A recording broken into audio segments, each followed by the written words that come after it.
Видите, не видам преседан во делот на она што значи одлука на независната судска власт, само ги потврдува нашите ставови и како политички субјект и моите лични ставови во делот на нефункционалноста на тој систем. Недозволиво е да лице кое што подолг временски период е во бегство се враќа во државата и му се изрекува мерка притвор и истото од распит завршува дома.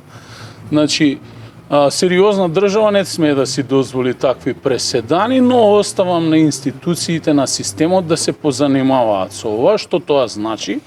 Значи дека и Советот на јавни обвинители, но и Републичкиот судски совет ќе треба да ги разгледаат во целост овие постапки и доколку постои евентуална субјективност или одговорност кај поединци, истите да ги санкционира. Во спротивно не се менува ништо, но како и да е, јас сум легалист.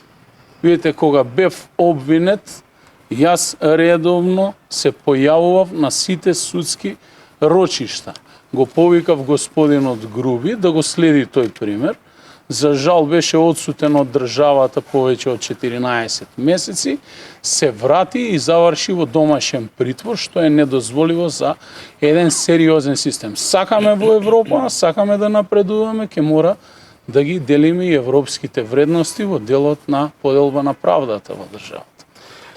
Но се врати на истиот ден како што се врати Мијајлков. Дали сметате дека е тоа некоја порака, скриена порака до судскиот власт? Видете, јас господинот Мијалков го имам коментирано во минатото многу пати.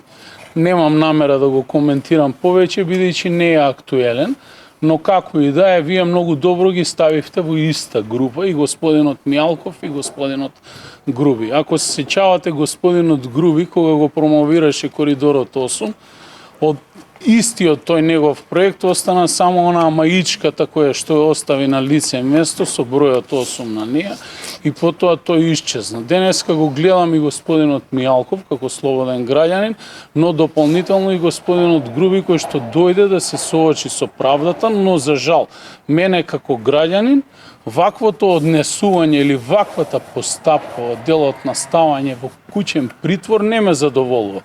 Дали така сметаат судските власти и дали тоа е исправно, ќе треба да се обратите кај нив, бидејќи сепак целата постапка ја води таа независна судско-обвинителска власт.